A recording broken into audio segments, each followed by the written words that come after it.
afternoon, everyone. I am Jason Grumet, have the pleasure of kicking off a conversation between our Director of Energy Policy, Sasha Mackler, and Jigar Shah, who is the Director of the Department of Energy's Loans Office. So Jigar's a friend, and so I have to try to keep this, highly professional, but Jigar is responsible for about $40 billion of federal loan capacity, which is a lot of money. We talk about trillions a lot these days, but billions is still a really, really big number. Jigar comes to this position with some extremely relevant experience, co-founder and president of Generate Capital. He was the founder of Sun Edison. He also had a rather widely followed podcast called The Energy Gang. And I am now going to do something which is part of the DC tradition, which is to compliment Jigar in a way that both shows affection, but also starts to put more pressure and leverage on him to do what we all hope he does. And that is to say that Jigar Shah is the right person in the right place at the right time. Because the most precious thing we have right now is time, and we're running out. If we are truly going to fundamentally reshape the US and global economy to achieve a net zero emission profile in the next 30 years, we have to dramatically accelerate the extent to which we not just develop technologies, but actually scale and permit and deploy them. And that's what Jigar's got to do. I have said to my friends that I believe, based on no real calculations, that the country will probably achieve net zero emissions by about 2087, based on the actual current trajectory. And while that is a made-up number, it conveys a very confident concern that we have as much of a challenge with democracy as we have with technology. And so, Jigar, welcome back to public service. We know you didn't need the job. This is truly, I think, an expression of the way the country needs to operate. And we're counting on you, buddy. So, don't let us down. With that, let me turn it over to my colleague, Sasha.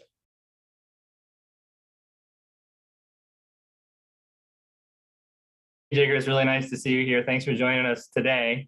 Really looking forward to this conversation, as I know many of our viewers are as well. It's a really important moment right now, and we're going to dive into that.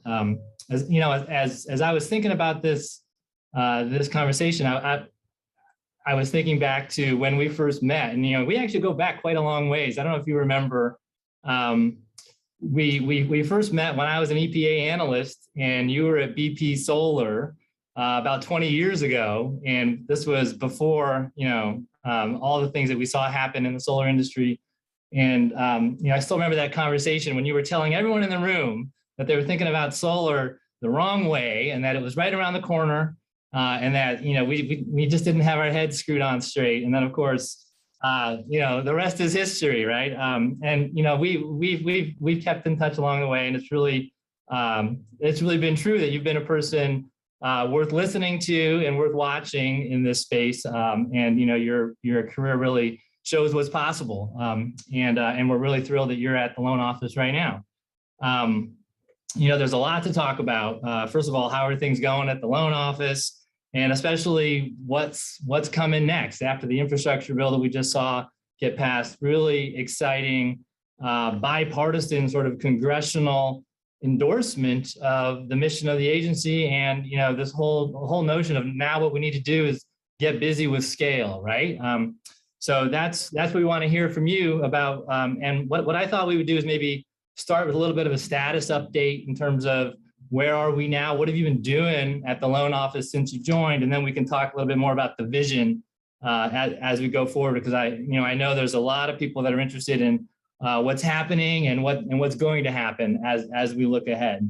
So we'll dive right in, but let me just make one point: is we definitely want to bring in the questions and the engagement from our audience today. So if you have a question or a comment that you want to make that we can fold into the conversation, please add that to the live chat that you'll see as part of your viewer, or you can tweet out your question at BPC Live, and we'll try to fold those into the conversation as we move along. But let's just start off, Jigar, with with kind of where are we now, and what has the LPO been doing since you joined the program? And let's start with that. So thanks for having me on, and thanks for letting me talk through what we've been able to do. I think when you think about how this stuff works, I think sometimes we confuse motion with progress. And I think we've been very careful at the Loan Programs Office not to confuse the two. And so when you think about what we've accomplished so far, we have 66 applications that have come into Loan Programs Office representing $53.6 billion worth of loan requests. And we're averaging roughly 2.1 applications a week. And that's a 24-week average. So we've been able to maintain it for some time. And so I think that demonstrates the most important thing, which is that we're open for business and that people are using the tool again. I think we all know that when you think about government programs like the Loan Programs Office, this isn't like a 1-minute sign up on an app.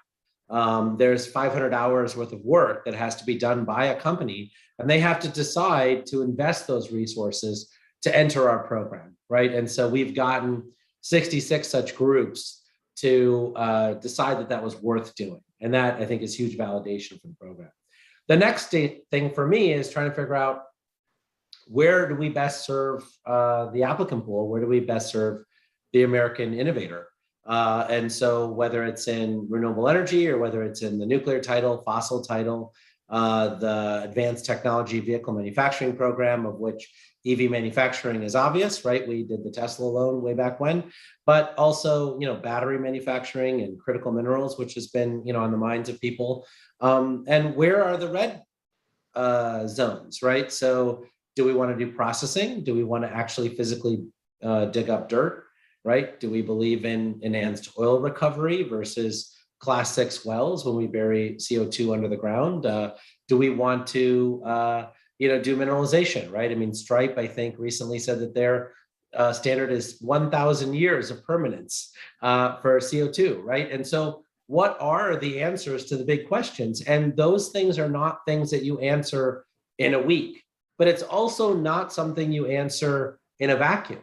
You need an actual applicant with an actual situation to be able to answer those questions, right? And so some of the folks who come in have chosen to be guinea pigs. And we've said that to them. We've said, hey, we don't know the answer to all these questions, but if you put an application in, we can actually get through that process. I would say that today, we are very confident about where we add value, and that we're also very confident that in those areas that we have decided that we add value, there are plenty of opportunities to support American innovation, onshoring of manufacturing capacity, good quality job creation, and minimal impact to justice communities. And in fact, in some of our applications, direct assistance to justice communities. And so I think we spent a lot of this year really shoring up the foundation of the office and refreshing all of our assumptions and making sure that they were true.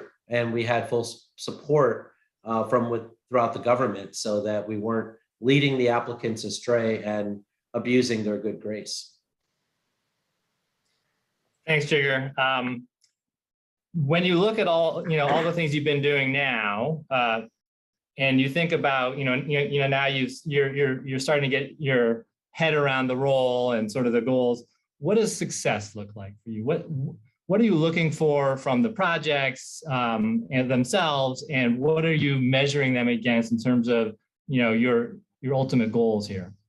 Yeah, I mean, as Jason suggested, right? I've been around the block for a long time, and I think you've suggested as well. And one of the things that you note is that the vast majority of private sector operators make sort of interesting comments around, well, we have to succeed regardless of what the federal government does, right? And I think to Jason's comment, right? Yeah, I mean, if that's the situation, it's likely 2087 before we decarbonize the country and the planet, for that matter. So I think that there is a recognition across all parts of government as well as the private sector that close coordination is required in order to be able to meet the president's 2035 timelines for electricity and the 2050 timelines for the rest of the economy. And that close coordination requires an interest, right? So I would say the first thing that I was trying to accomplish was, is there an interest in working with the Loan Programs Office, right? Is there an interest in investing the 500 hours? Is there an interest in using our debt? And I think the answer is unequivocally yes. That's why we've got 66 applications in, and I know we have another 40 where we've seen first drafts, and we know that they're working hard on completing those applications. So I would say that's point number one. I'd say point number two, of course, is repairing and enhancing our relationships throughout government. I mean, there was a lot of trust lost in the past, I think unfairly, but it doesn't really matter what I think.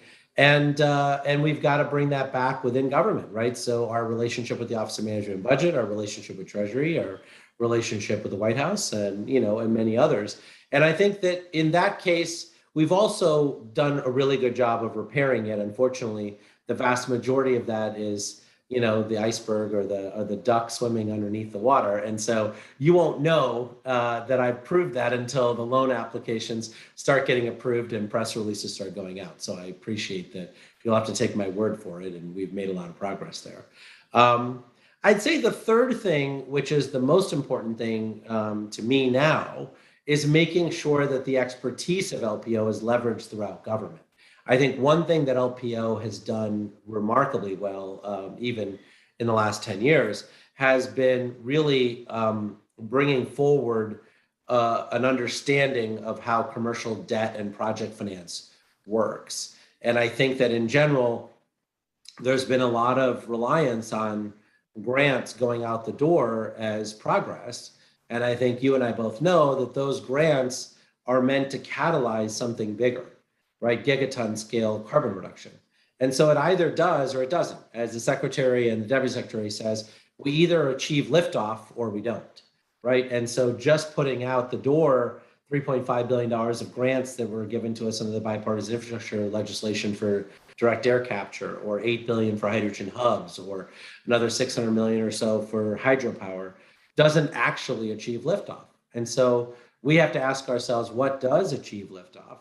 And LPO happens to have a lot of expertise in what that answer is for commercial debt. And so we've been able to bring that expertise to the rest of government and the rest of our colleagues at the Department of Energy, which has made me quite proud to see. Yeah, no, that's a great segue, into what might be coming next, right? Because what you've sort of walked through is where you are now and the grant applicants that have been coming in over the course of the year so far. But we did just see this bill get passed, which just throws an enormous amount of confidence and reinforcement into, scaling innovation at the department and the LPO in particular.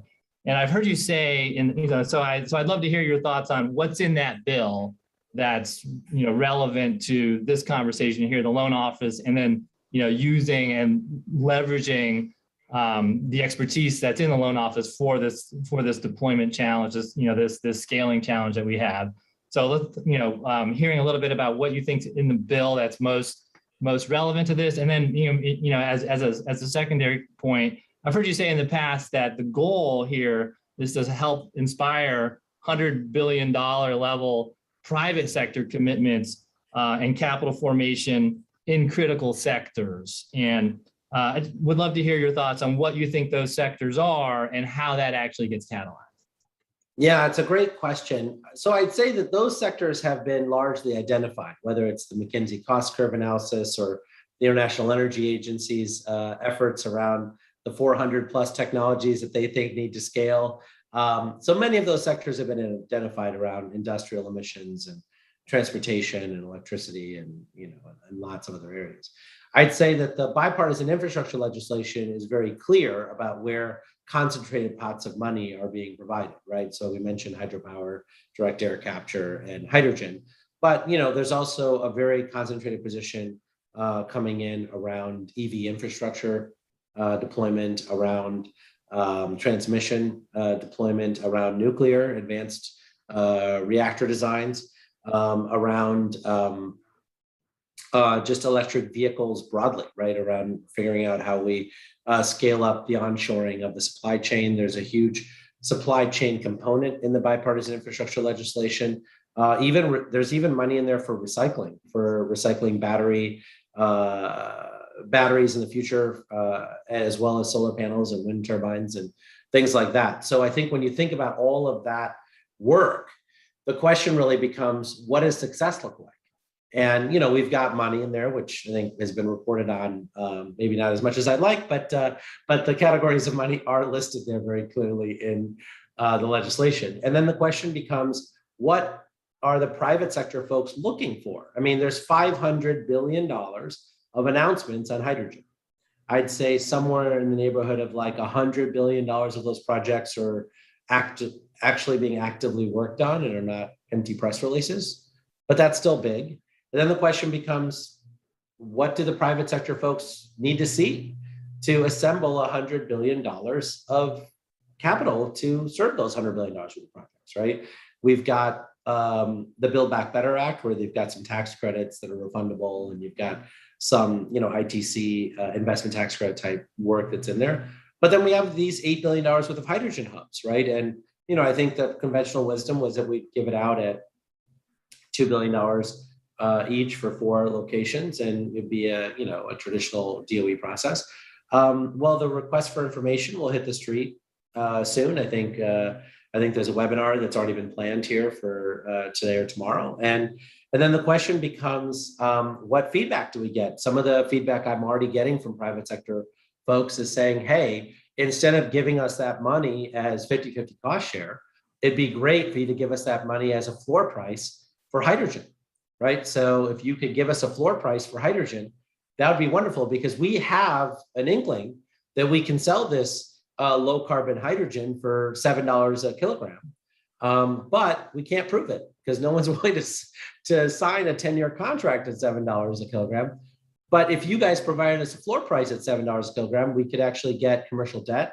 We could get lots of things. And then if we do sell it for $7, well, DOE doesn't pay out on a contract for differences type structure. And if we don't get it, then you do pay out, right? And similar things have been said by the direct air capture folks who've said, do you have the flexibility to do those things? We think so, but that also is a problem, right? Is that when I joined the Loan Programs Office, it was very clear that we had rushed the rulemaking process at the Loan Programs Office back in 2009 because we were asked to get the money out the door for shovel-ready projects. So part of what we're doing at the Loan Programs Office now is getting ourselves set up for another rulemaking so we can actually do these kinds of things properly and make sure that we, get all of the public sector and private sector comments that we need to get to form these properly. I think you see that at the Department of Energy, where some of the authorities that we were given by Congress were restrained by the way that we implemented some of those authorities. And so, for instance, one of the things that has been flagged for me is if we do a contract for differences structure, the current rules at DOE probably require the nonprofit that administers it to follow all government accounting rules, which could be quite expensive, right, from an overhead perspective. But we do have the authority from Congress to waive those, but we don't have it in the exact authority that we need it to be in. And that's just because, DOE didn't put that in there, right? And so these are the kinds of foundational things that take time to fix. It's not something that you can fix in a week. It's not just a stroke of the pen. It's something where you take the time to really coordinate with the private sector through this request for information process. And I've been browbeating a lot of the applicants in the Loan Programs Office and telling them, look, I know that at heart, you keep telling everybody that you're a libertarian, but you're here in my office. And so for the love of God, participate in these other processes. Tell people what your inner voice is saying to you about how we can do things better. Because once we put all these rules in place and then start setting up the funding requests out the door, well, there's not a lot of changes we can make at that point. And so this is the time to reflect all of your best ideas and the changes. And we are being heard. I think the secretary, the deputy secretary, and others are working really hard to make sure that the private sector is putting their feedback in and that we're being responsive to that feedback. That's great. Well, as a former developer myself, I think the idea that the loan office could help to support the the offtake structure of projects is going to be music to the ears of lots of developers. So that's something that really seems quite promising, and we'll want to watch that area really carefully.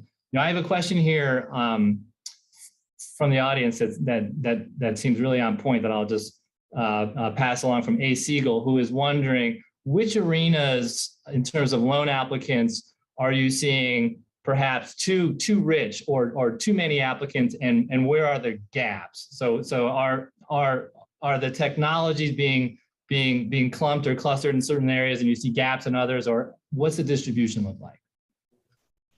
Well, let me start first to say that we can never have too many applicants. And so I will never say to you that I've got too many applicants in one place and not enough in another place. As long as it meets the statute, we want to hear from you, and you're not in competition with other applications per se. Obviously, if we run out of money, then you will be, but we're not at risk of running out of money yet. So I think, bring your applications in. I'd say that the 3 or 4 areas where we have the most applications today is, number one, we've got about $11.8 billion of applications in from nuclear. And so I think nuclear is back. I think we've got 3 or 4 new nuclear plants that want money to build next generation small modular reactors, which are fantastic. And I think we expect micro reactor applications to come in soon as well as supply chain loans for, HALEU fuel and some of those kinds of things. I think the other thing that we're looking at is a lot of applications in sustainable aviation fuels. You're seeing a lot of interest from the airlines of, signing offtake agreements. You see a lot of robust policy support within California and other states around the low carbon fuel standard credit program. And so we see a lot of great support there. There are several transmission lines that have submitted applications, so we see a lot of great support there.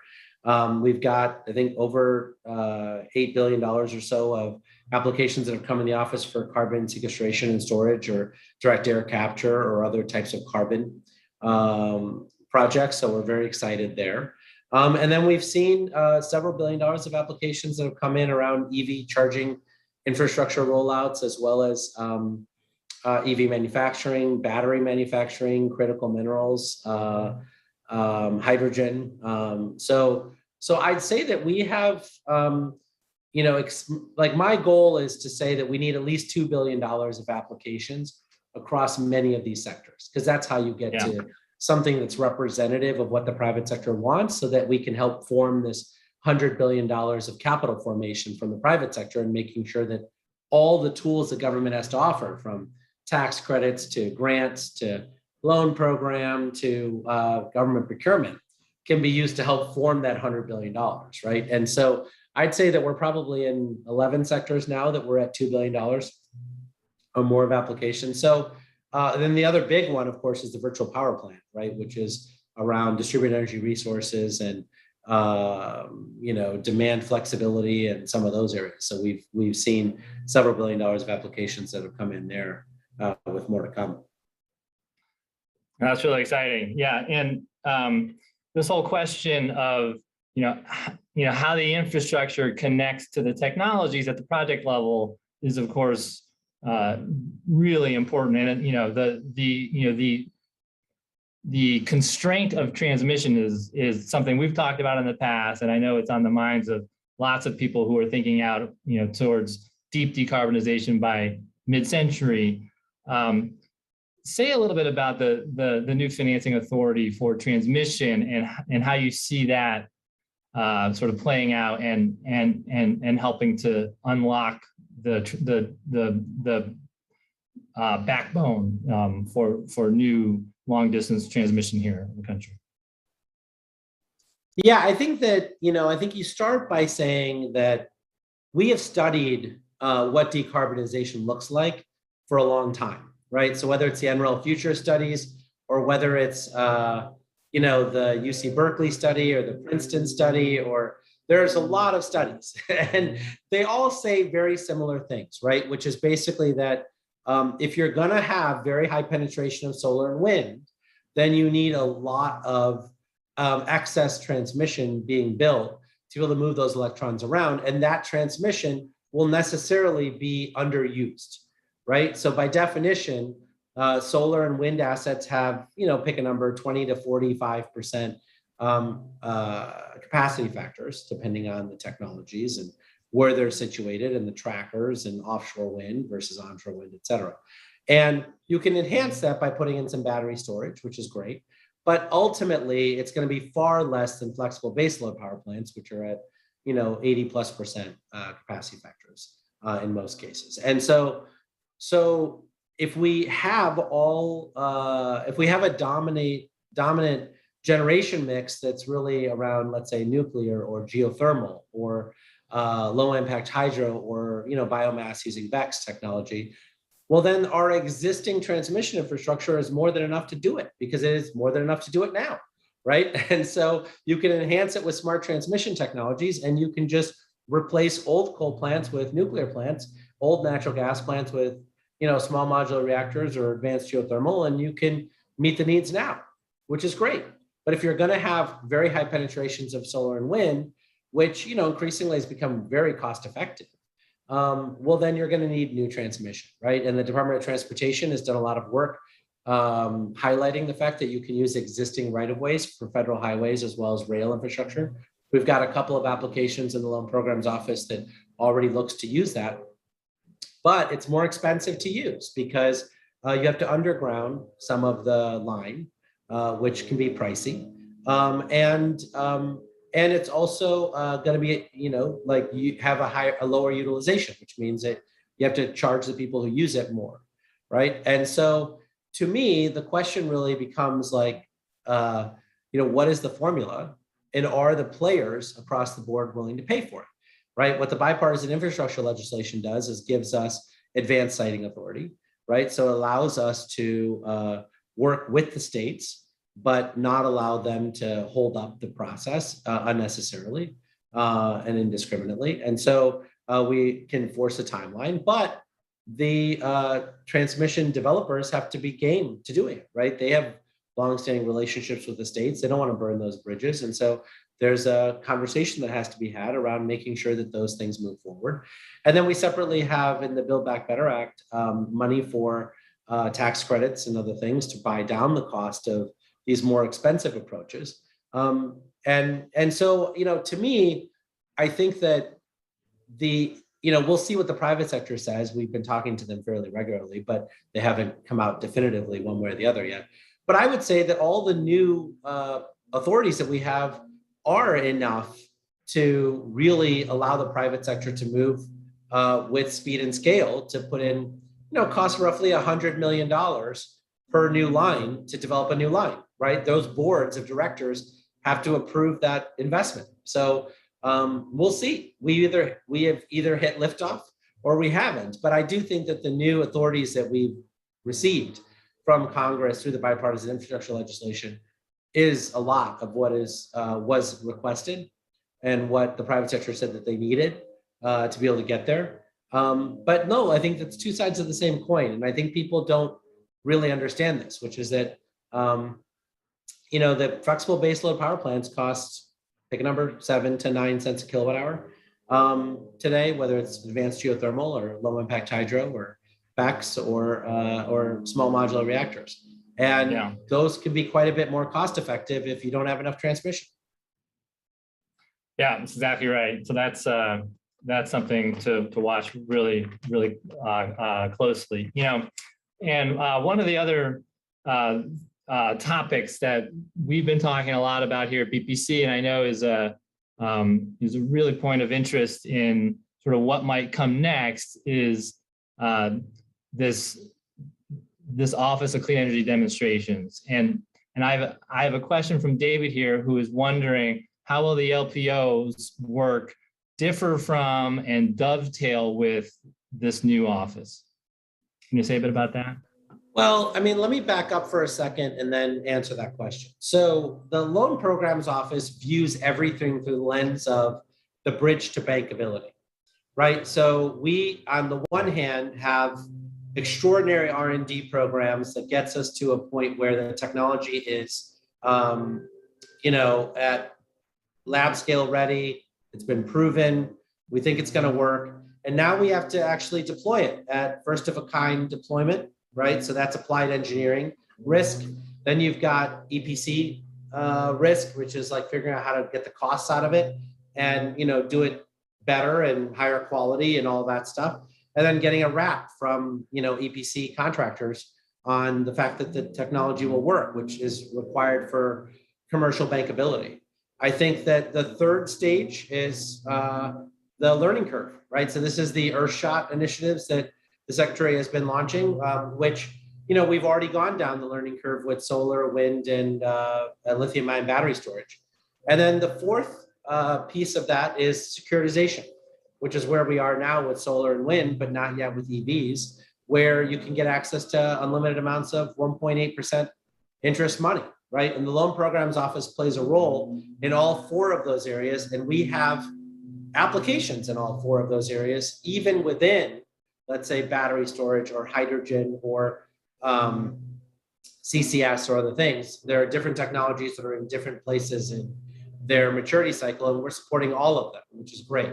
The Office of Clean Energy Demonstrations is really saying there are a lot of places where the underlying technology, we think it's going to work, but we're not sure it's going to work, right? And in those places, the Loan Programs Office really can't provide money, right? If we think it's a binary risk and the technology works or it doesn't work, that's something that has to be demonstrated first, right? And so that's really where the Office of Clean Energy Demonstration differentiates itself from the Loan Programs Office. But like we were talking about before on the contracts for differences structure for hydrogen or for direct air capture, that could work in concert with the Loan Programs Office to help us meet the reasonable prospect of repayment. Thanks. Yeah, that's really helpful. And if we think about this whole notion of risk, managing risk, both technical risk and political risk, one of the things as we think about, scaling ambition and deployment, how do you balance the tensions, across moving quickly, deploying more capital, and also being a good steward of public dollars? What's the, is there a tension there between moving fast and accepting risk? And then this whole notion that if there, risk is part of all of this, right? So we have to accept some risk and we have to accept some failure. How does the loan office manage that technically and then also from a narrative perspective? Because we've all seen sort of, some of the history here with some past projects. Yeah, so let's separate those questions. I'd say on the first one, I'd say that, look, the Congress obviously dictates to us how quickly they want the money to go out the door. It's listed in the bipartisan infrastructure legislation that, here's how fast we want to put the money out the door. We're in a different situation that we were in during era stimulus, right? And era stimulus, it was really the Great Recession. This was shovel-ready projects. We need to put the money out the door. And the Congress said, put the money out the door as fast as possible.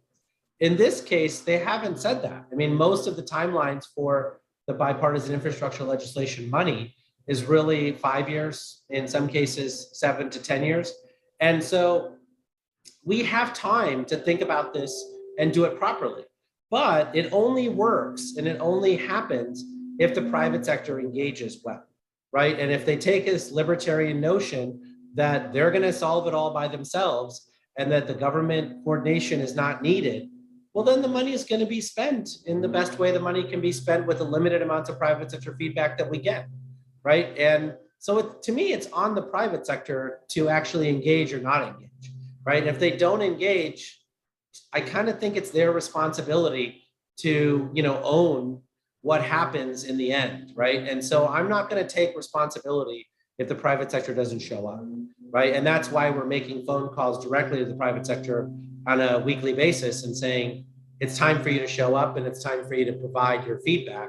Because if you don't, then it doesn't really matter how slow we are at implementing this. If we don't get the feedback from the tier one players, then at the end of the day, we're going to make the best decision we can with limited information that's received, right? And so I think that's where that implementation goes. And I think the secretary, the deputy secretary, and of course the president are committed to making sure the money is spent properly. And we want to try as best we can to achieve liftoff, right? So that's sort of where we are. I think your second question, which is completely different from that, is really around whether the Loan Programs Office is scarred by, the press of the past and, some of the things that have been said and some of the things that were incorrectly surmised as a result of those data points. And, I think in general, I apologize for everybody. There's a leaf blower outside of my window, which won't stop.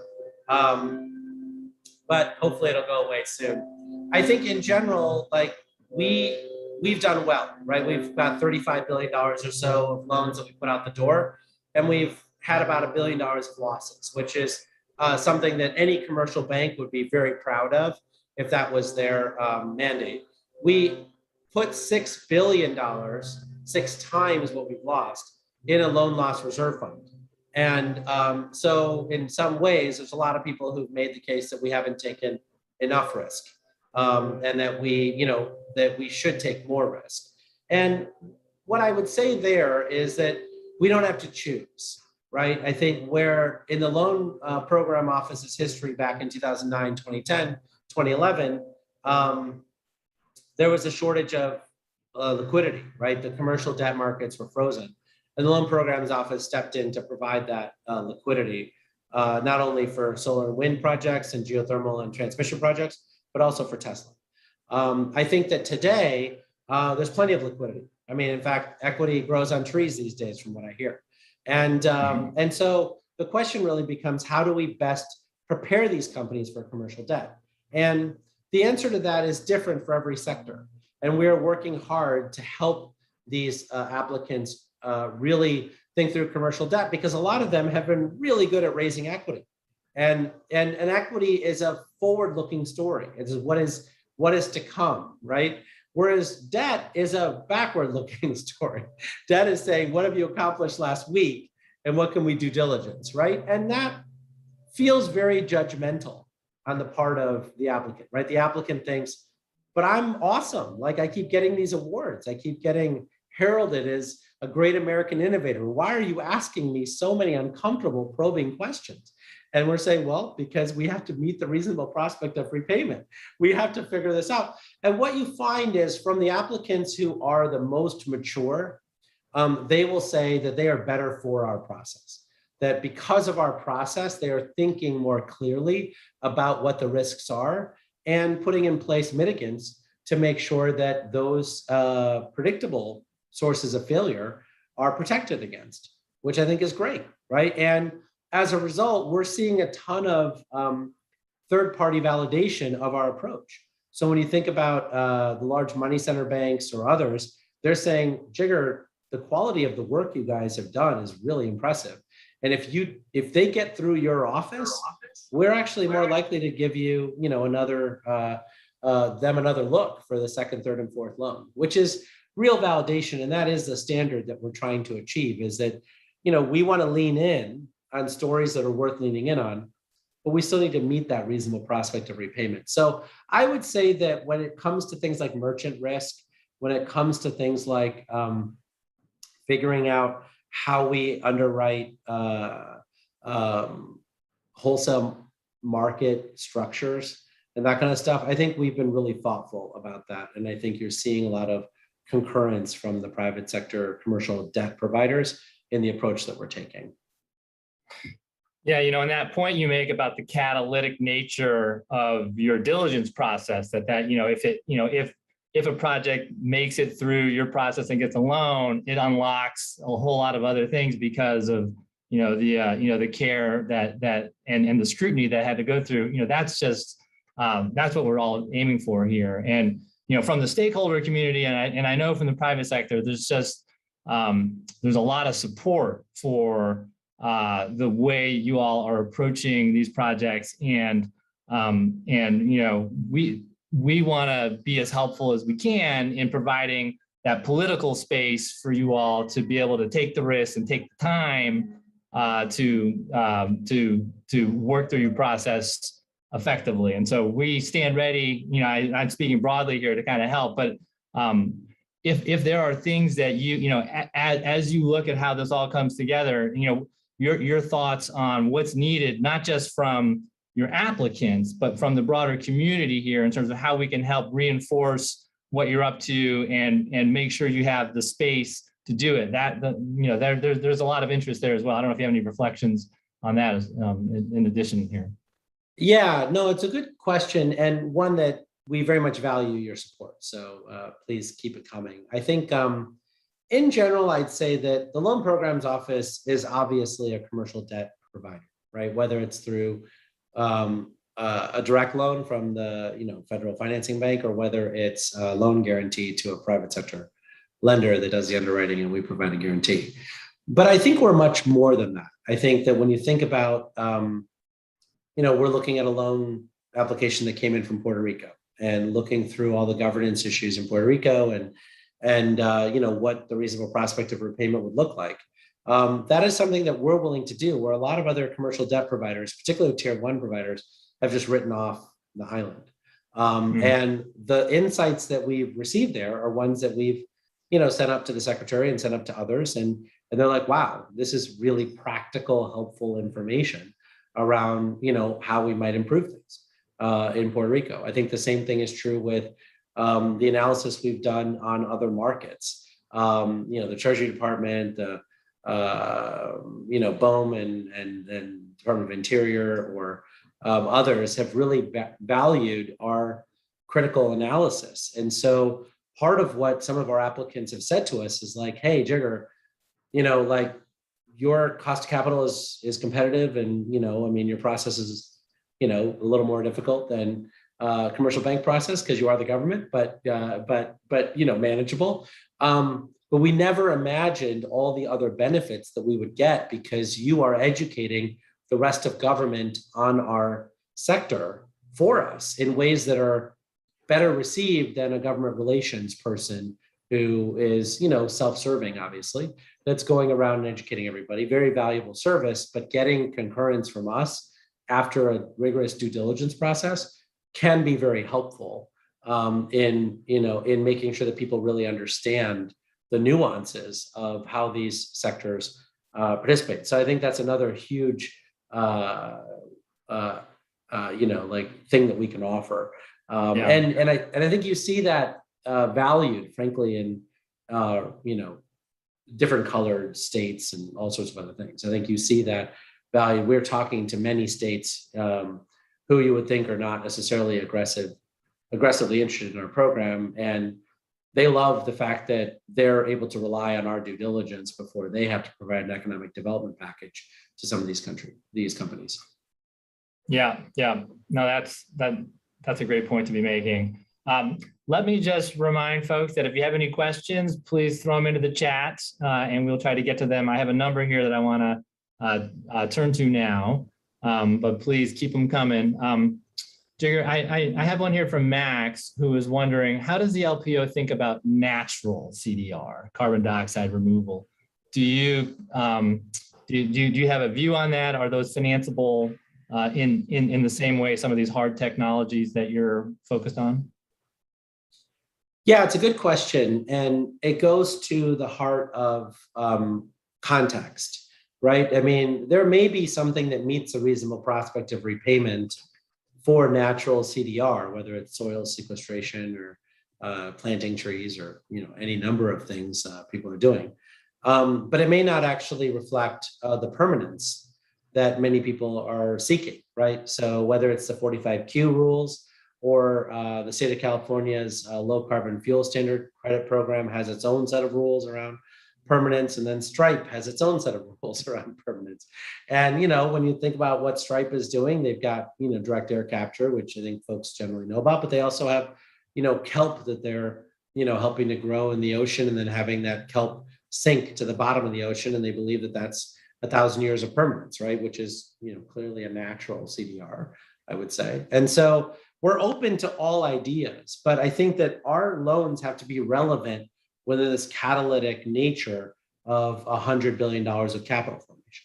So if we get a $100 million loan application in for planting trees, but then we go to the large, smartest capital sources, and they say, we don't think this is permanent because where they're planting it, there's a whole bunch of scientists that are saying that there's going to be climate change in that region, where we're going to move away from forests and move to prairie over time. So those trees are all going to die over the next 30 years. Well, then, like, it may meet the reasonable prospect of repayment, but it's not really a good use of our resources if we're not catalyzing something bigger. Right. Yeah, you're not driving towards that scale. That's a really important insight. One other question here is, how is the U.S. doing on these questions of scale, and public-private sector engagement in sort of advancing energy technologies compared to other countries? And, what can we learn and what can we do better based on experiences, in other parts of the world? Clearly, we're doing amazing. We have nothing to learn. There's nothing we can do better. No, look, I think that each country has its own approach to commercialization, right? Some of them are top down, some of them are manufacturing centric, some of them are deployment centric. So there's lots of different approaches, and we certainly understand them. I would say that in the last 20 years, when you look at commercialization efforts in the United States, it's very clear what we like to do, right? I think we may not articulate it well, but there is a unique approach to American commercialization. One, we like using tax credits, which is great, right? It's what it is, right? Like, you can hate it, like it, whatever it is, but that's what it is. We like using demonstration dollars, right? The OECD is a good example of it, but Aerostimulus had demonstration dollars in it as well. We like the Loan Programs Office. As the secretary said, we've been dormant for a few years, but I think we're back. The president has talked about federal procurement as a tool in the toolbox. And then we have a lot of state level policy, right? So when you think about low carbon fuel standard credit programs, those are state level policy. When you think about some of the green cement mandates that have been passed recently, those are state level policy. And as a result, the cost of our policies have been routinely between 1/10 and 1/20 of the cost of European and Chinese policies, right? And so I think it's important to note that that we have gotten largely to the same place on the learning curves, on the cost reduction, on local manufacturing, on expertise within our country. And we've done it for roughly 1/10 or 1/20 the amount of money expended. And so, I think it's important to note that that is what American commercialization is. And to restate it for people, right? The aircraft carrier in the center is not the federal government. The aircraft carrier in the center is the private sector. That is the $100 billion of private sector capital, right? Now, what we're talking about are a bunch of tools that are actually like little tugboats that are pushing on the aircraft carrier and moving it 3 degrees to the left, 3 degrees to the right, et cetera, right? And so that's why private sector feedback to us is so important, because we need to know what the tugboat's supposed to do for you. What risks are we supposed to mitigate for the private sector to take the kind of risks they want to take? Clearly, they are willing to take risks. Right? We have seen so many climate-related companies SPAC on the public markets recently with, fairly high market capitalizations even now, right? So if you look at the EV infrastructure companies and the revenue profiles that they have versus their market capitalization, it's pretty high. Well, that by definition means that shareholders believe in the future potential of that company, right?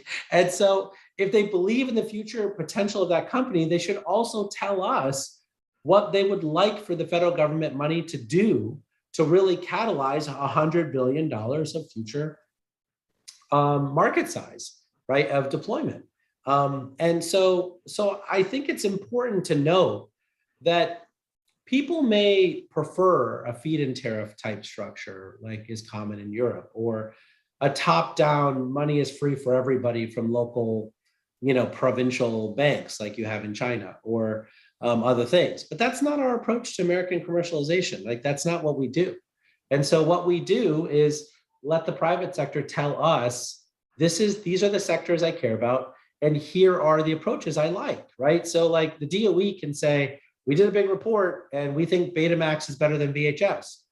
But if everyone picks VHS, we're supporting VHS, right? Like Yeah. me coming to you and arguing with you about your decision and why you picked VHS and why Betamax is better isn't a great use of our resources, right? And No, so yeah, I think, just love this. Yeah, I was just gonna say, I just love this idea of the uniquely American innovation process, and the way you just articulated it, I think is really interesting, with the private sector really at the center of it.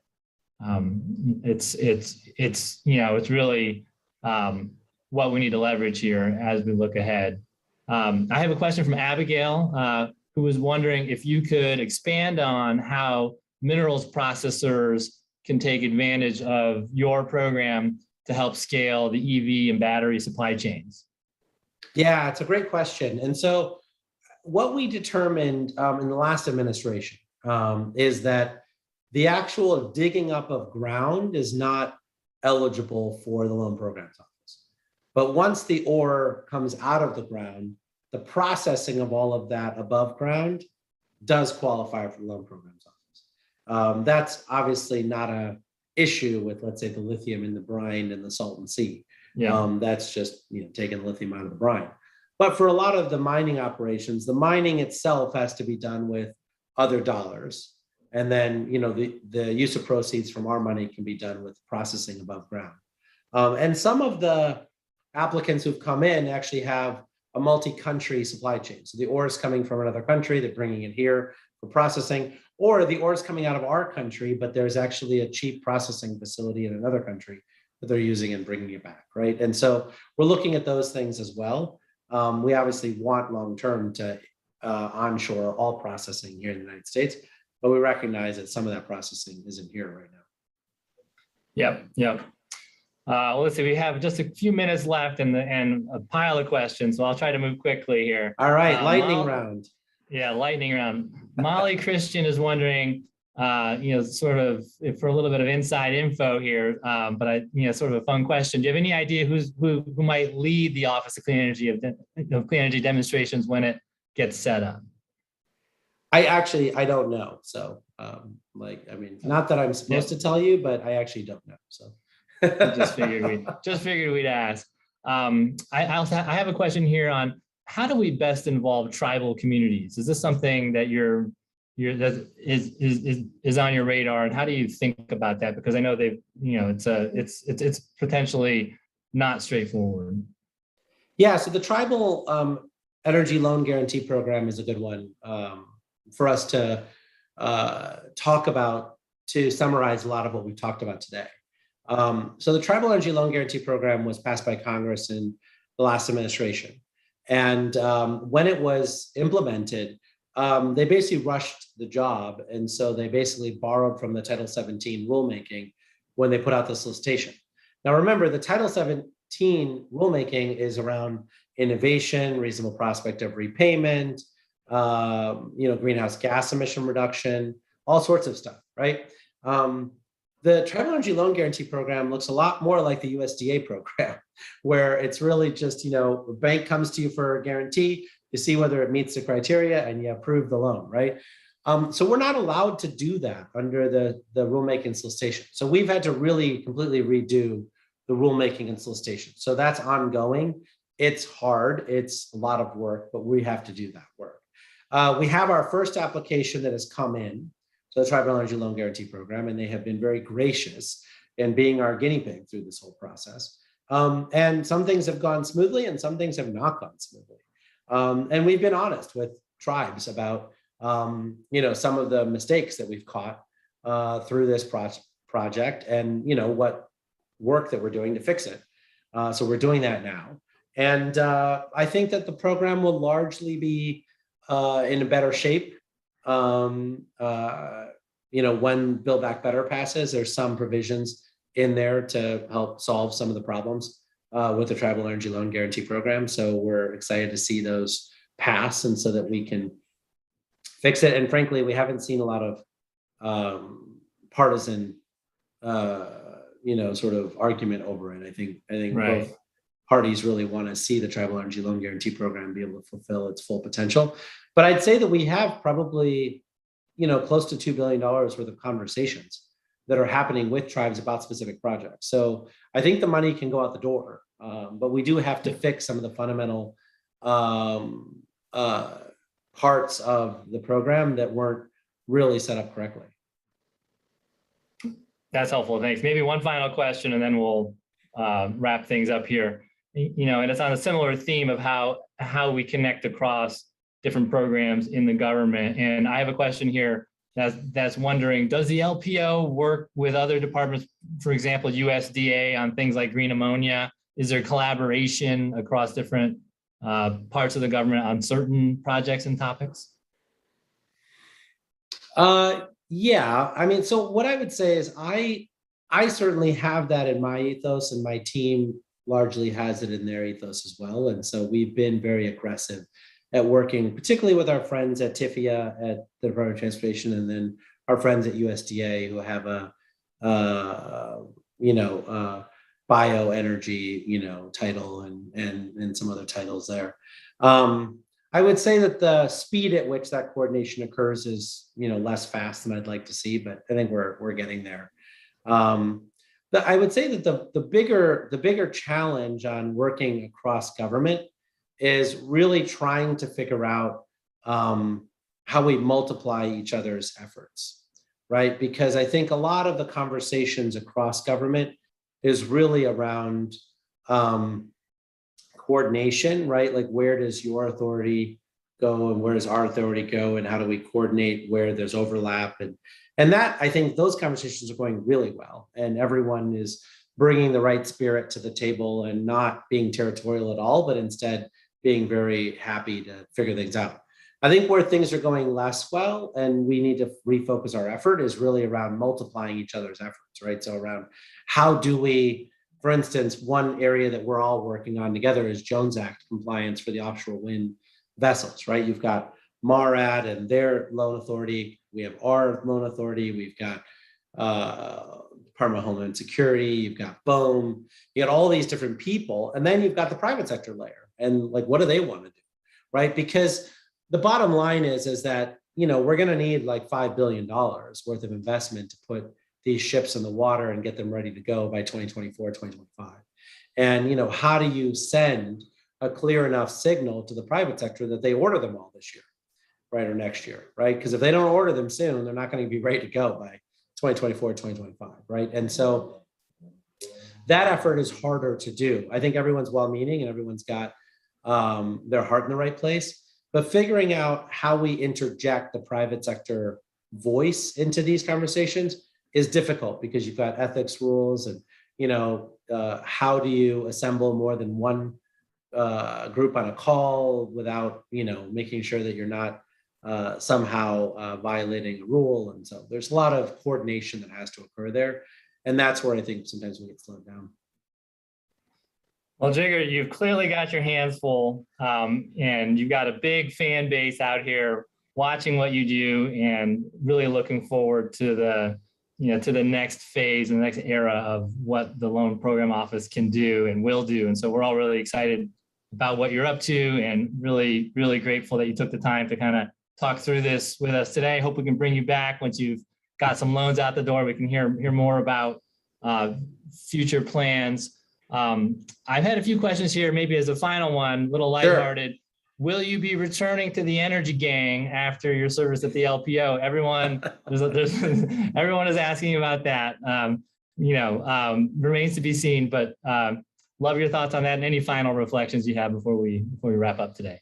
Yeah, I still listen to the Energy Gang. I think Ed Crooks and Melissa and Emily are doing a great job, and so I'm a big fan of what they're doing. I think in terms of final thoughts, what I'd say is that we need to hire a lot of people, right? I mean, to implement the bipartisan infrastructure legislation, we are probably getting about 6 times more money than we did during era stimulus just in bipartisan infrastructure legislation. I think it's 62 new programs. And then Build Back Better, when it passes, will be more. And so I think I think the latest soundbite that I heard is we probably need to hire 1,000 more people. And that process is hard in the government. Like even when you get direct hire authority, it takes 3 months to hire somebody on board, and that's fast. But in order to put this money out the door thoughtfully and in a way that really, I think meets the expectations of all Americans, I think we're going to need really smart people to decide to join government. And so if I was going to leave you with one thing was, please consider government service. It's really important. There you go. It's a big challenge, but also a great opportunity. If folks want to jump in with Jigar and help make a difference, they will have a lot of job postings up there. So you might see a bunch of resumes coming your way later on. I look forward to it. Thank you so much for this opportunity. Yeah, thanks for your time today, Jigar. And thanks for everyone for tuning in. Look forward to more conversations in the future.